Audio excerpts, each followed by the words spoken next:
गत व्याख्यान में मैंने चर्चा की थी कि एक इतिहास साहित्य की घटना मैं आपको सुनाता हूँ कि जो विवाह है उसमें जो भारिया पत्नी दार उसका चयन करते समय कितना और कैसा प्रयास किया जाता था। एक पुस्तक है गद्य साहित्य की 10 कुमार चरितम, 10 राजकुमारों का वर्णन है उसमें। उसके लेखक हैं दंडी। ठीक है, तो वहाँ एक प्रसंग में वो बताते हैं कि एक युवा था, वो अपने जीवन संगिनी जो इतने गुण बताए, ऐसे ऐसे स्त्री के गुण होने चाहिए, भाई ऐसे सुन रखा होगा, स्नातक हो गया, द्विज हो गया, दूसरा जन्म हो गया है जी। तो अब आचार्य ने कह दिया अनुमति, जाओ समाज में जाओ, काम करो अपनी योग्यता के अनुसार और गृहस्थ आश्रम में प्रवेश करो। तो उसने जब ये उपदेश सुना दीक्षांत भाषण में तो उसने सोचा ठीक है भाई विवाह करते हैं। ये तो कहा कि कृत दार परिग्रह करो। तो वहां आता है, कहते हैं कि 80 द्रविड़ेशु कांचनी नाम नगरी, द्रविड़ प्रदेश भारत का जो दक्षिणी भाग है, ठीक है जी, गोदावरी और उससे नीचे का भाग, ठीक है, कृष्णा से गोदावरी से नीचे का भाग, कावेरी आदि जो नदियां हैं वहां लग लीजिए, सह्याद्री उधर क्या कहते हैं महेंद्र पर्वत उसके बीच का, ठीक है, हाँ, ताम्रपर्णी नदी जिसका वर्णन आता है कि उसमें ऐसे ऐसे हीरे मोती आदि तरह तरह की चीजें होती थी, तो वो लगा ली, वो द्रविड़ प्रदेश कहते हैं उसको। तो वहां कांचनी नामक एक नगरी थी, कांची नाम की, कांची काम कोठी आज भी शब्द आता है शंकराचार्यों का। तो वहां पर कहते हैं अनेक कोटिशार है, शक्ति कुमारो नाम आसित, श्रेष्ठी पुत्र है, एक धनवान श्रेष्ठी, श्रेष्ठ अस्यास्ति श्रेष्ठी सामान्यतः किसको कहते हैं, सेठ कहते हैं आजकल, तो कोई धनिक व्यक्ति था, उसका बेटा था। अब उसके लिए क्या कमी, रिश्ते तुरंत भागे भागे आएंगे कि धनवान है पितृ परंपरा से और उधर से क्या है द्विज हो गया, दूसरा जन्म हो गया, खूब योग्य बन गया, MBA बन गया होगा, CA बन गया होगा, वाणिज्य खूब सीख लिया होगा, जो भी विद्या थी वो सीख के आ गया आचार्य कुल से, वैसे बन गया मान लीजिए, है जी, खेती बाड़ी पशुपालन व्यापार, है जी, धन धान्य का जो कार्य करे वो वैसे, तो उसके अलग अलग विभाजन है। तो वो कहते हैं शक्ति कुमार नाम था, 18 वर्ष देशी है जी, लगभग 18 वर्ष, 18 से ऊपर यानी 18-20 का होगा और पढ़ लिख करके आ गया। तो बहुत ज्यादा नहीं पढ़ा होगा, मेरे कुल के लायक इतना ही मुझे पढ़ना है ऐसा, यानी स्नातक हो गया था, आयु छोड़िए अब। तो वो था चिंताम आपे दे, उसको चिंता हुई, क्यों, दीक्षांत भाषण में सुना था कि अब गृहस्थ बनना है भाई, योग्य गृहस्थ बनना है, समाज राष्ट्र की सेवा करनी है, लेकिन आदर्श गृहिणी होनी चाहिए, उसके ये लक्षण होते हैं और तुम्हें भी आदर्श जीवन जीना है, ठीक है जी। तो चिंता मापे दे, उसको लगा कि विवाह कैसे करेंगे, क्या होगा, ये तो हम कभी सोचा ही नहीं, क्योंकि गुरुकुल में तो रहा, समाज में तो सुनते रहते हैं बात, वो रिश्ता हो गया ऐसा था, उसका ऐसा था, उसका ऐसा था, चिंता पे क्या पढ़ा, नास्ति अदाराणाम अननुगुण दाराणाम व सुखम नाम, सुन रखा था, पता था कि भाई जिसका विवाह नहीं उसकी क्या जिंदगी, कह देते ना, अरे इसकी तो शादी भी नहीं हुई, इसको तो किसी ने पसंद भी नहीं किया, ये क्या जाने गृहस्थ को, ये क्या जाने संसार को, ये बात। नास्ति अदाराणाम अननुगुण दाराणाम सुखम, कि जिसके पास पत्नी नहीं है, जिसने विवाह नहीं किया, विवाह कर भी लिया, पत्नी मिल भी गई, अननुगुण, लेकिन जैसे गुण चाहिए, अननुगुण अपने अनुसार गुण नहीं है। मैंने बताया ना विवाह किनका होना चाहिए, पहली चीज जिनके गुण कर्म स्वभाव मिलते हैं, केवल रूप और यौवन से नहीं, केवल धन पद पैसा प्रतिष्ठा इससे नहीं, पहली चीज है गुण कर्म स्वभाव मिले, विचार मिले, जिसे कहेंगे विचार मिलते हैं, ठीक है जी, काम चलाएंगे।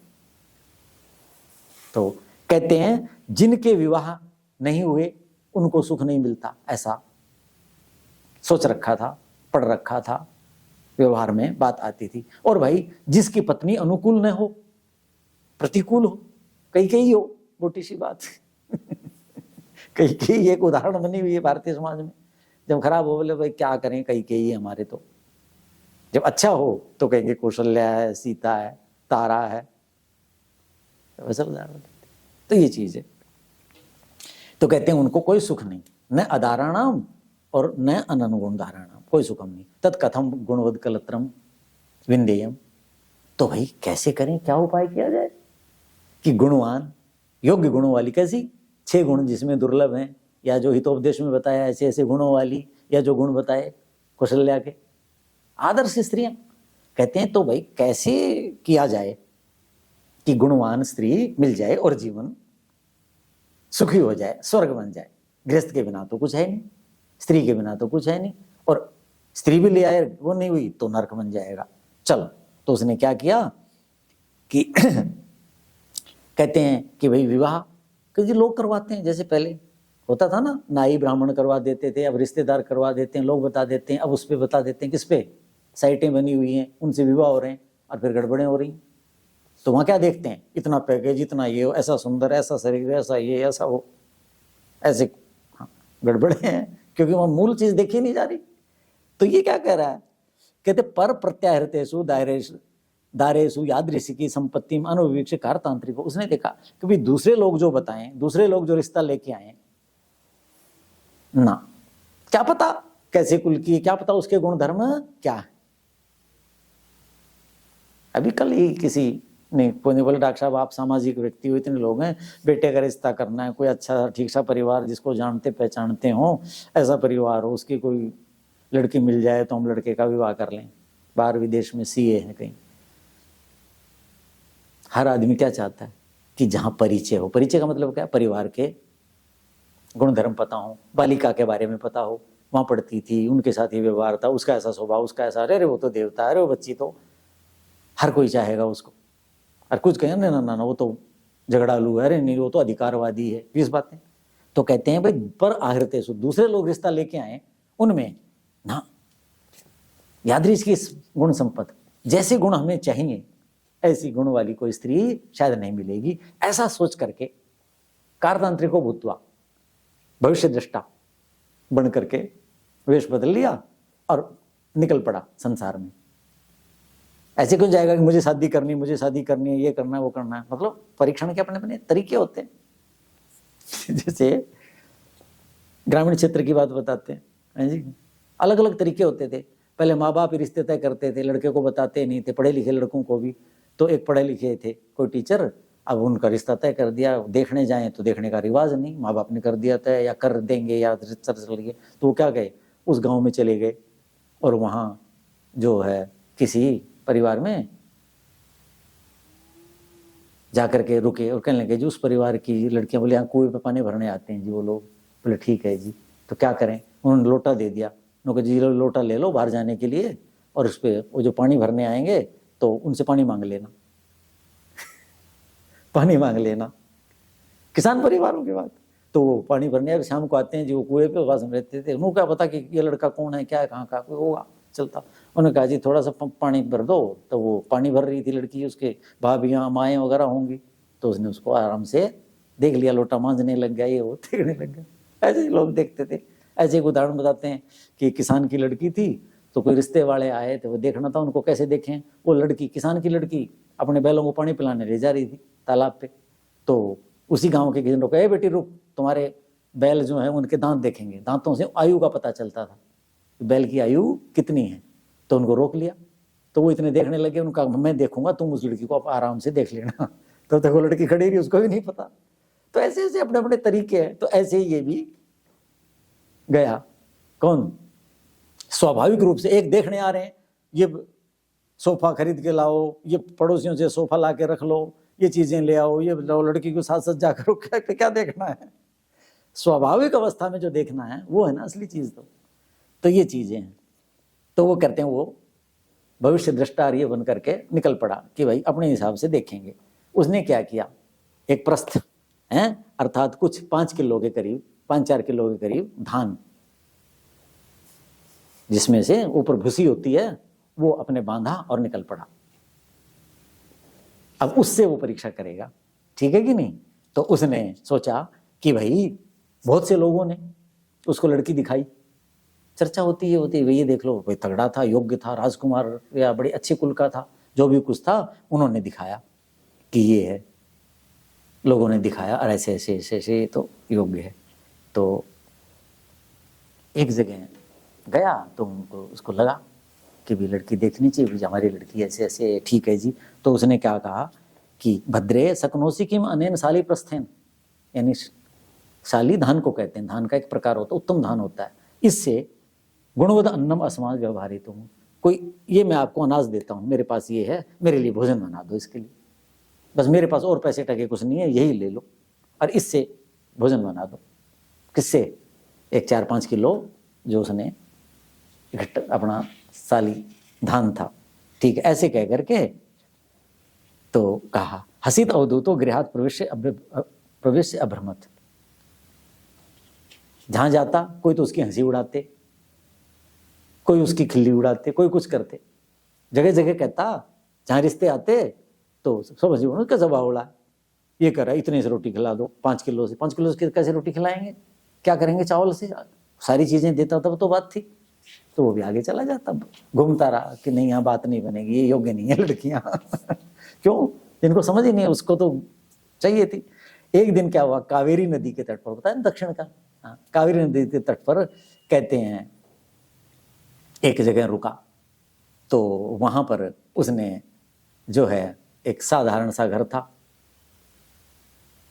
जो सामान्य ग्रामीण लोगों के होते हैं, कहते हैं थोड़े से, जिस लड़की ने आभूषण से पहरे हुए थे ऐसी थी, उनकी भी लड़की विवाह के योग्य थी।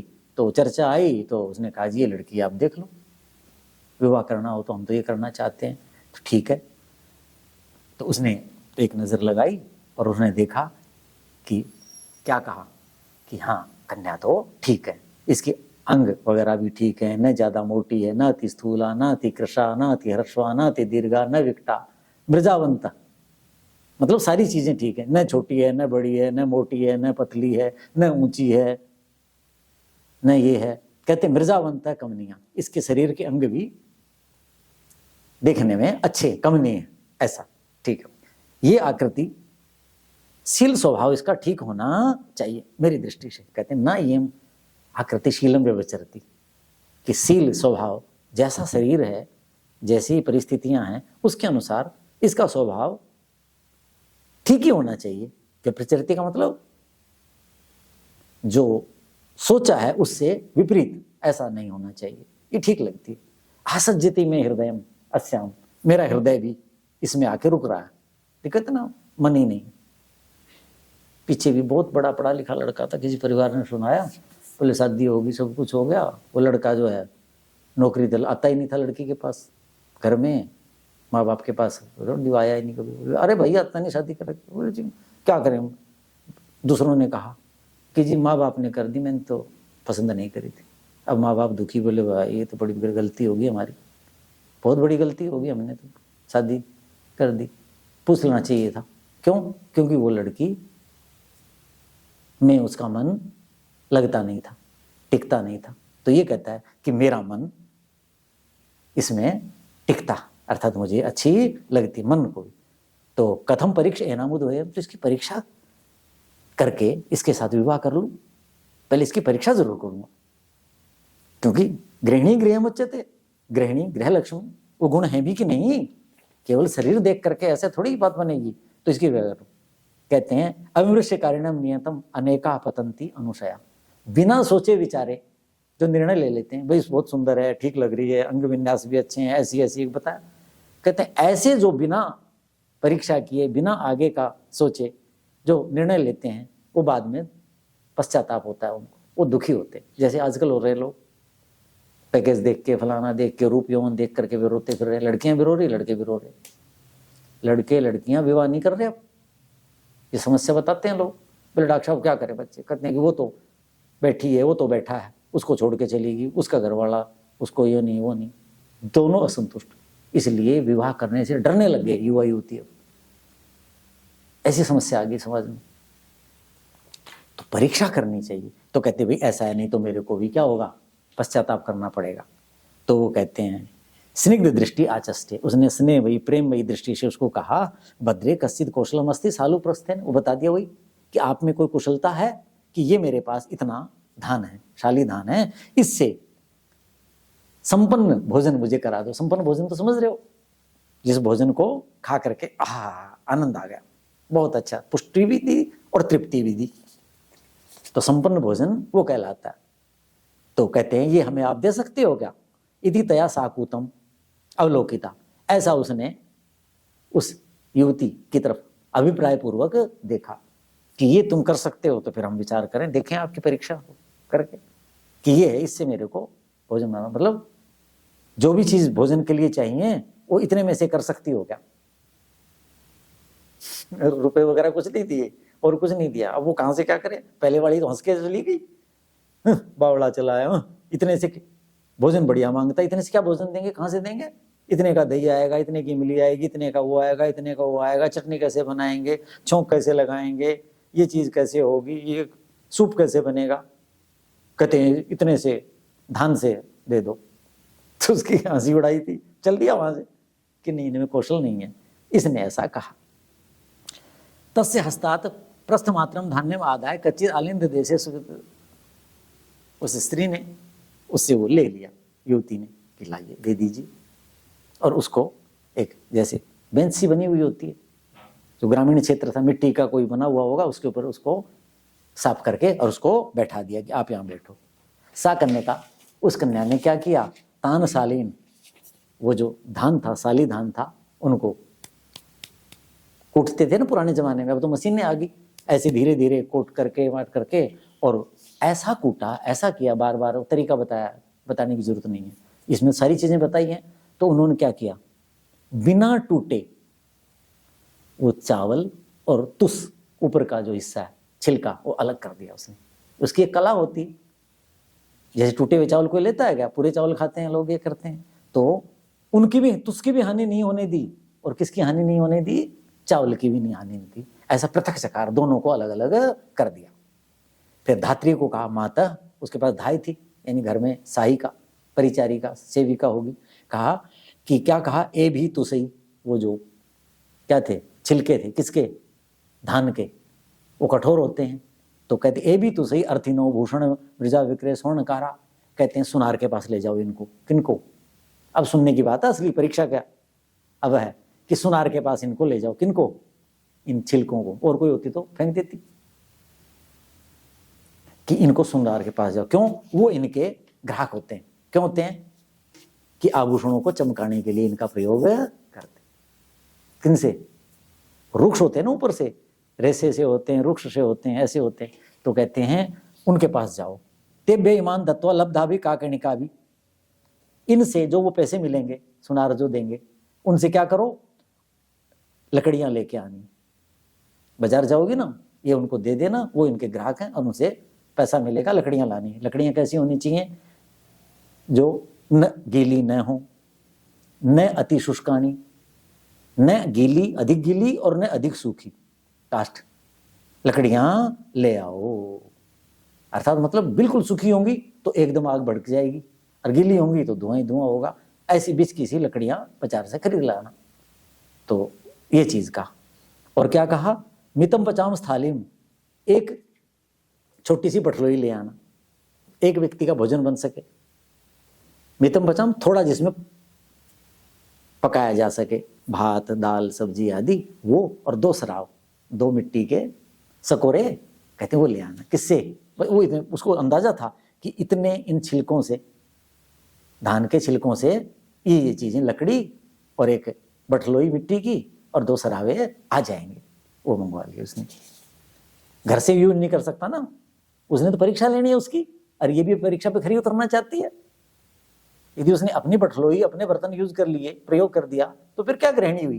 वो तो देखना चाहते क्या इनसे मुझे समृद्ध भोजन दे सकती हो क्या? आ रही ना बात समझ में? तो ये चीज है। तथा कृत्य तया तंडुलान, समझ गए?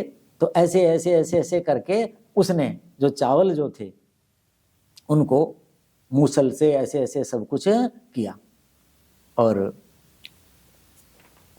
जो सुर्प, घर में जो छाछ होगा, उससे उनको फटक करके जो है पानी से उसको धो दिया। असकृत भी प्रक्षाल्य क्वथित 5 गुणे जले दत्त चूली प्राक्षिपत, 5 गुना पानी में। अब तो कुकर वगैरह बन गए, हम गुरुकुलों में पढ़े तो हमारे जैसे कोई पाचक नहीं होते थे तो हम भोजन खुद बनाते थे। तो भाई कितने चावल में कितना डाले, तो हमें बताया जाता था कि भाई जितना चावल है उससे 5 गुना पानी डालो और मीठी मीठी आग पे चलाओ, आग पूरा हो जाएगा। अब तो कुकरवादी से होता है। तो यहाँ देखो ये लिखा है कि उसने क्या किया, जो चावल थे उनको ऐसे साफ कर, ऐसे साफ कर, ये साफ कर, ये साफ कर, तरीके उसमें बताए हैं, छोड़ दीजिए उसको। वो तो वहां भेज दिए और चावलों को ऐसे साफ कर लिया और 5 गुना पानी में।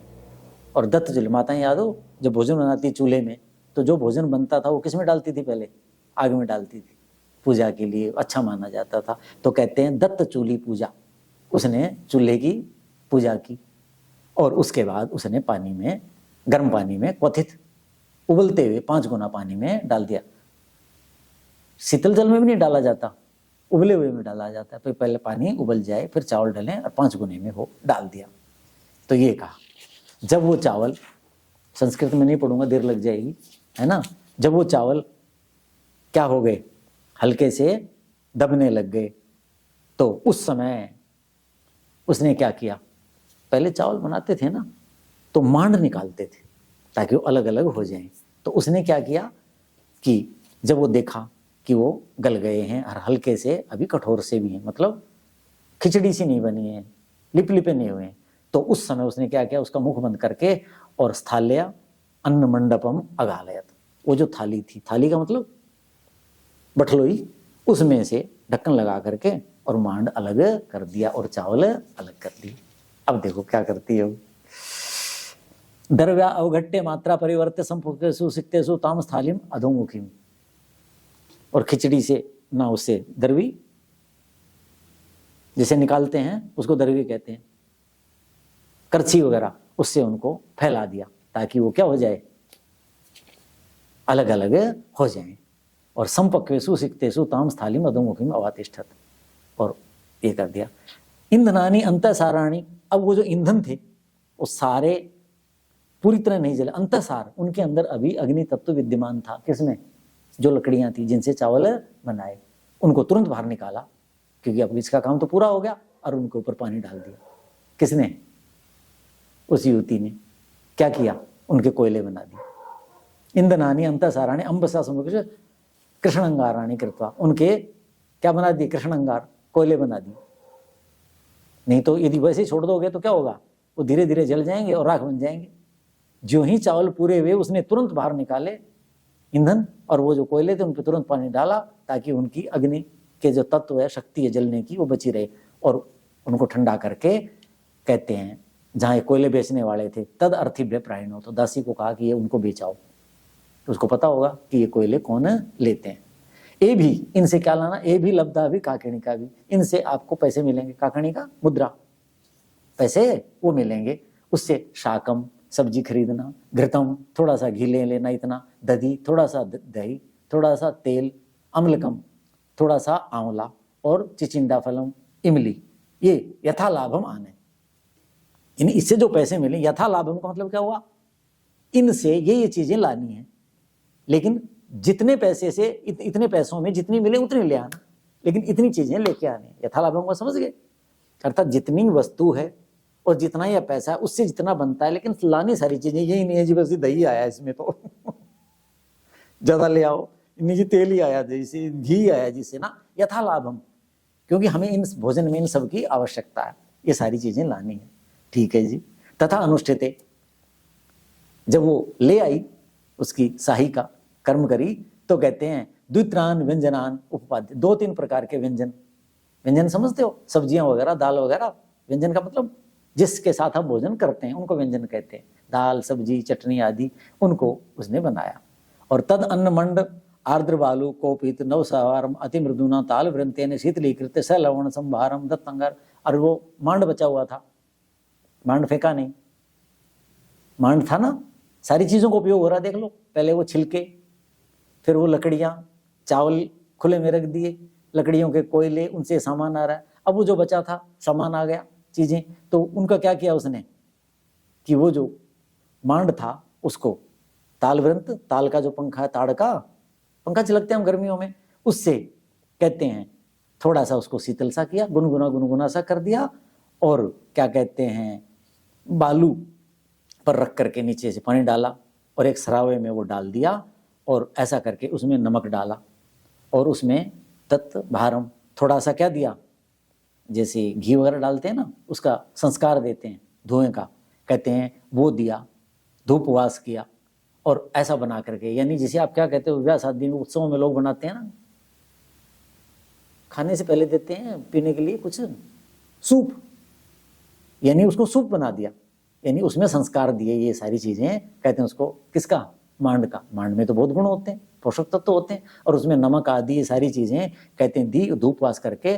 तो तदपि अम्लकम श्लिष्टम पिष्टिल धात्री मुखेन स्नायतम अकथयत, उसको दे दिया। और वो जो आंवला था उसको कहा कि तुम इसको पीस लो, धाई को, उसने वो पीस लिया और उससे उसने सुगंध उत्पल गंधी कृत्वा, कमल की सी गंध जो है करके, धात्री मुखेन, धाई को कहा कि इनको कह दो कि स्नान करके आ जाएं, यात्रा से आए थे तो इनको ऐसा करो, वो आंवला दे दिया, ठीक है कि नहीं। तो आंवले के जल से, या आंवले, मैं भी आंवले से स्नान करता हूँ हैं, तो उससे उसको स्नान करने के लिए भेज दिया और स्वयं भी क्या किया, स्नान किया। पसीना आता है और कुछ आता है बनाते समय, तो ऐसे करके उसने दत्त तैल अम्ल का क्रमेण सस्नऊ, उसको वो तेल मंगाया था, किस लिए कि ये स्नान करने के बाद पहले आंवले से स्नान करेंगे, शरीर धुलेगा, फिर उसके बाद तेल लगा लेंगे, और उसको दे दिया और उसने स्नान किया। किसने, उस राजकुमार ने, ठीक है कि नहीं। वो चीजें मंगाई थी सेविका के माध्यम से। स्नातस्य सिक्तम रिष्टे कुट्टे अम्ल खलकम आरोह्य, उसने क्या कहते हैं, जब वो स्नान कर लिया तो वो सरावे में क्या रखा था, बालू में रख करके ठंडा किया था, हवा की थी, जिसमें तरह तरह के बोलो रस डाले थे। वो क्या नाम बताया था अभी हमने, पीते हैं आजकल जो, क्या बताया था, जो सूप कह लो आज की भाषा में, कहते हैं वो उसने त्रिभाग से सम है कदली पलाश से ऊपर श्राव दो आर्द्रम अभी अतिष्ठित, और केले के पत्ते बिछा करके और उस पे रख करके और वो उसको दे दिया, दोनों श्राव। उसने सातु ताम पेयम अग्रे समोपर, सारा भोजन वगैरह रखा, पहले वो पेया रखी, पानी छिड़का, कदल केले के पत्ते बिछाए और उसके ऊपर सबसे पहले उसने उसको वो दिया। दोनों ने स्नान कर लिया भोजन परोसते समय, इसलिए महिलाओं को क्या होना चाहिए, शरीर शुद्ध होना चाहिए, भोजन से पसीना आ गया और आ गया, तो उसने स्नान किया तब परोसा। और इसको भी कहा आप यात्रा से आए हैं, आंवले के पानी से स्नान करो, और उसको तेल दिया, तो उसकी परिचारिका जो थी उसको दे करके और उसको शीतल जल से भूमि ठंडी करके और वहां बैठा दिया। तो सबसे पहले उसने उसको वो पेया दी, पेया समझ गए, सूप जिसे कहते हैं, जो बनाया था वो दे दिया। और क्या क्या पित्वाच अपनीत कलमा, और उसने क्या किया, वो पी लिया अपनीत कलमा, और उसके पीने से उसकी थकान दूर होगी। क्यों, वो तरल था, सुगंधित था, और क्या नाम है, स्वादु था, तो उसकी थकान दूर हो गई, प्रसन्न मन होकर के कहते हैं वो स्थिर हो गया। उसके बाद उसने करछी से डाल करके चावल खाए, सर्पी मात्राम सूपम उपदन समचो उपहार। उसने क्या किया, स्त्री ने, जो युवती थी, जो वो था केले के पत्ते, उसके ऊपर कड़छी से वो चावल डाले और उसके ऊपर घी छिड़का। भोजन को क्या कहते हैं, हमारे पिताजी कहते हैं, अरे भाई देव भोजन बना लो, यानी भोजन में देसी घी आधी चम्मच भर डल जाए तो देव भोजन बन जाता है, ये नियम है उसका। तो उसने घी वहां डाला, और तेल कहाँ दिया था, स्नान के बाद दिया था। आंवला कहाँ दिया था, स्नान के लिए दिया था। इमली और नमक आदि और सारी चीजें किस में डाली, मांड में डाली, उसका क्या बना दिया, सूप पेय बना दिया, जिससे उसकी थकान दूर होगी। ऐसे उसको कहते हैं खिचड़ी न, वो जो चावल बने थे वो डाले, उसमें घी की मात्रा और सूप दाल वो डाल करके कहते हैं उसको उपदंसम, चटनी कहते हैं, वो उसको परोस दी। इमम च दधना, और जो दही था, त्रिजातका उचूर्णेन सुरवीतम कृत्वा शीतलाभ्याम कल से कांजीभ्याम से अन्नम अवसद। बाद में आजकल लोग कांजी बनाते हैं ना, और कुछ बनाते हैं, तो दही में जैसे राई मंगाई होगी और राई सी डाल दी, या जीरा डाल देते हैं लोग, ऐसा ऐसा कर करके और एक मट्ठा सा बना दिया दही का, पतला सा मट्ठा सा, भोजन अंते पिबेत क्रम, भोजन के बाद लस्सी लेनी चाहिए। तो और उसमें जीरा डाल देते हैं, थोड़ा सा नमक डाल दिया, सेंधा काला है, ये सब चीजें। तो ऐसा कांजीभ्याम शेषम अन्नम अभोजयत, और जो बचा हुआ अन्न था, कुछ तो घी से खिला दिया और बचा हुआ लस्सी से उसको खिलाया। ये क्या कि उसमें तरह तरह की ये चीजें डाली। कहते हैं त्रिजातक अवचूर्णेन सुरभित, सुगंधित किया, समझ गए कि नहीं? उससे त्रिजातक कोई सुगंधित पदार्थ है, उससे सुगंधित किया और फिर उसके साथ दही को फेंट करके और मट्ठा बनाया और कांजी के साथ उसको खिलाया। ये कहा सशेष एवं अंधसी असो अतृप्यत, अभी तो भात बचा ही हुआ था, जितना बनाया था उतने में ही वो उसको तृप्ति हो गई। किसको? पहले तो पेय आदि मांड की बनाई हुई सुंदर, फिर वो दिया, उसके बाद लस्सी आदि कांजी आदि दी, इतने में वो तृप्त हो गया। तो कहते हैं उसने अयाचत पानीयम, जल मांगा कि बस मैं तृप्त हो गया, मुझे जल दे दो। फिर नया नया जो मंगाया था वहां से, कहते हैं उसमें क्या लिखा है, अगरु धूप धूपित अभिनव पाटल कुसुम वासितम, जिसमें अगर की सुगंध थी, धूप और क्या कहते हैं नए नया जो पाटव, ये जो फूल होता है इसका कमल का ना, क्या कहते हैं पाटल इसको कहते हैं, गुलाब जैसा फूल, उसकी सुगंध से सुगंधित सुगंधित जल की धारा से उसको पिलाया। किससे पिलाया? पहले ना वो होते थे जग होते थे जिनके अंदर एक पतली नलकी होती थी, उससे पानी निकलता था, ऐसे गिरते थे। तो उसको यह भृंगार का, नव भृंगार, भृंगार कहते हैं उसको, हमारे यहाँ उसको कुछ कहते थे। पहले ब्याह शादी में औरों में उसी से पानी डाला जाता था, पिलाया जाता था।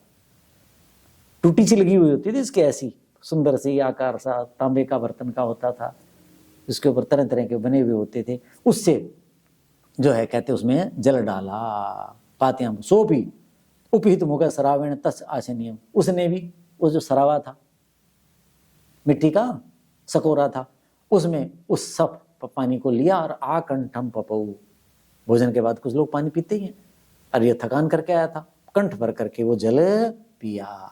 सिर कंपित, जब वो पूरा ले लिया तो कहते अब और नहीं चाहिए, सिर कंपित सिरा, ठीक है नहीं। उसने आचमन के लिए जल मांगा, आचमन समझते हो, हाथ धोना मुख धोना बाद में, उसके लिए जल मांगा। तो अदत्त कन्या ने वो उसको वो जल दे दिया, लीजिए, पहले पिया फिर आचमन के लिए वो जल दिया। वृद्धया जब उच्छिष्ट उपस्थितम, फिर क्या हुआ, जो वृद्धा थी सेविका थी, जब वो उठा आसन से तो उसने जहां वो जूठन थी, पतल बठलोई थी, केली के पत्ते थे, वो सारा का सारा उसने साफ कर दिया और हटा दिया। और उसको कहां बैठाया? गाय के गोबर से मिट्टी डाल करके चौका लगा करके उस पत्थर के ऊपर उसको बैठा दिया। और क्षणम असेत, थोड़ी देर के लिए उसको वहां निद्रा आ गई, अपना कुछ बिछाया और उसके ऊपर वो सो गया, थकान से आया था, ये किया था। परितुष्ट से विधिवत उपयम्य कन्याम निन्ने, अब उसने तो परीक्षा देख ली कि जो एक 3-4 किलो या 5 किलो धान था उससे संपन्न भोजन करा दिया। इसका मतलब क्या है कि ये आदर्श गृहिणी है, ये गृह लक्ष्मी बन सकती है, वो सारे गुण नहीं समझे, नहीं तो औरों ने खिल्ली उड़ाई थी उसकी, ये इतना सा भात दे रहा है ना, धान दे रहा है, इससे क्या बनेगा, और कहता संपन्न भोजन कराओ मुझे। तो उसने सारा कहाँ कहाँ क्या क्या किया। तो कहने का मेरा ये आशय है, वहां जो आया तो उसने फिर क्या किया, उसको विवाह कर लिया। फिर क्या किया, साथ पतिम दैवतम तंत्र मुद्रा, उसने बिना किसी आलस्य के पति को देवता मानते हुए परिचरत उसकी पूरे जीवन सेवा की। गृहिणी कार्याणि अहीनम अतिष्ठत, दिन रात जो गृह कृत्य थे वो सारे करती थी। ये नहीं है कि सारे, मतलब क्या हुआ, चाहे सेवक भी हो घर में उनसे करवाना, व्यवस्था सारी सब कुछ देखना, ये काम वो सारा उसने करवाया। परिजनम चाहे दाक्षिण्य निधि आत्माधीनम अवरोध, जो परिजन नौकर चाकर थे, तो समृद्ध परिवार से था, बताया था, बहुत धनवान परिवार था, तो उसने उदारता दिखाई नौकरों ने। तो नौकरों को तो बहुत बुरा व्यवहार करते हैं लोग, कैसा करते हैं, कहते हैं दाक्षिण्य निधि, दाक्षिण्य उदारता सरलता की निधि, खजाना थी।